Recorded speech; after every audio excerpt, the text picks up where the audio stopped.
Kembali di Corporate Action, pemirsa, potensi pertumbuhan PT Java Confit Indonesia Tbk sangat besar sejalan dengan prospektifnya bisnis perseroan. Kita akan membahas prospek bisnis dan saham JPFA bersama Kepala Riset Praus Capital Alfred Nainggolan. Selamat pagi Bang Alfred. Selamat pagi. Kalau kita berbicara makanan, seharusnya sih nggak ada matinya begitu ya. Semuanya membutuhkan bahan makanan, bahan baku makanan, dan ini yang dijalankan oleh Java. Tapi kalau Anda sendiri melihat selama masa pandemi ini seperti apa prospek dari Java sendiri? Ya, kalau dari sisi prospek sebenarnya kalau kita lihat sampai di semester pertama meskipun turun, tapi kita lihat pendapatan relatif cukup solid. Memang yang menjadi concern-nya adalah tadi, karena memang ini banyak exposure untuk US dollar untuk bahan bakunya ya, khususnya tadi bicara masalah pakan ternak. Sehingga kalau kita lihat Java dari sisi top line oke sekali, sementara tadi bicara margin yang banyak tergerus di tahun ini. Jadi sebenarnya untuk bicara masalah demand, produk, sebenarnya nggak ada masalah isu yang besar ya, karena kita tahu mereka juga sudah mulai banyak sekali masuk kepada sektor consumer good, karena memang tadi mereka masih punya yang namanya divisi pakan ternak yang memang sangat terpengaruh oleh tadi bicara masalah peternakan ayam karena dia bicara pakan, dan juga tadi bicara masalah bahan baku yang exposure US dollarnya cukup tinggi. Oke, itu makanya Java sendiri sekarang sedang menitik beratkan dan lebih fokus terhadap pengembangan hilirnya ketimbang dari hulunya. Kalau hulu mungkin kita berbicara memang terkait pakan ternak, tapi kalau hilir mungkin ke processing foodnya. Apakah itu jadi alasan dari Java sendiri lebih menitik beratkan untuk lebih mengembangkan hilir saat ini?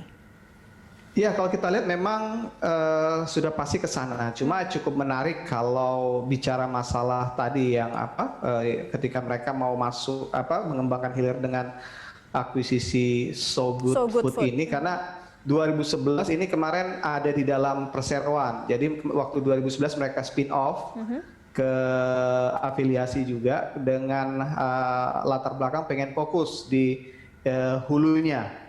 Jadi sekarang di 2020 mereka ambil kembali dan untuk memperbesar porsi hilirnya. Karena kalau kita lihat memang tadi untuk hilir ini biasanya memang punya salah satu yang nilai tambahnya marginnya cukup besar.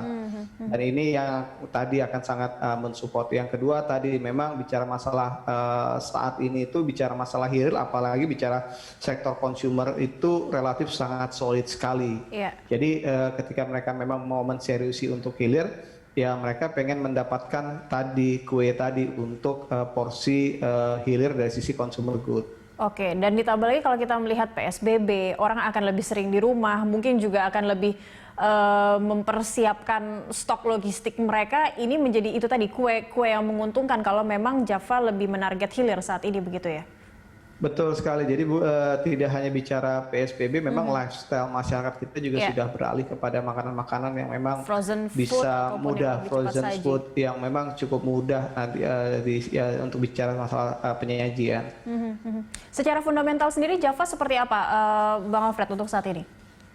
Ya, kalau fundamental tadi memang dari sisi valuasi relatif sebenarnya karena di 2020 ini margin mereka tergerus cukup signifikan tadi karena faktor US dollar membuat valuasinya relatif cukup tinggi ya di 18 sampai 20 kali PE.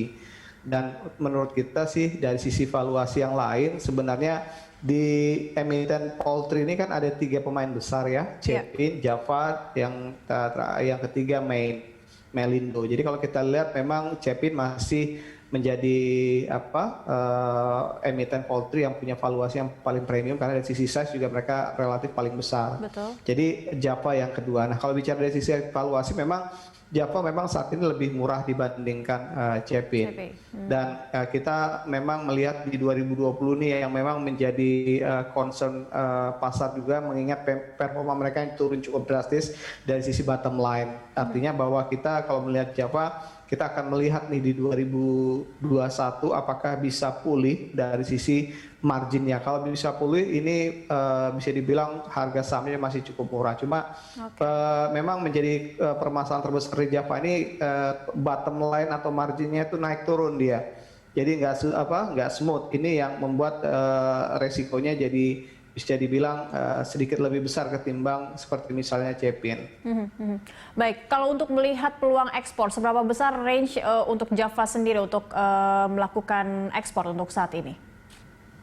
Ya, kalau untuk ekspor sepertinya relatif tidak akan banyak menjadi drive pertumbuhan ke depan ya, walaupun peluang itu ada.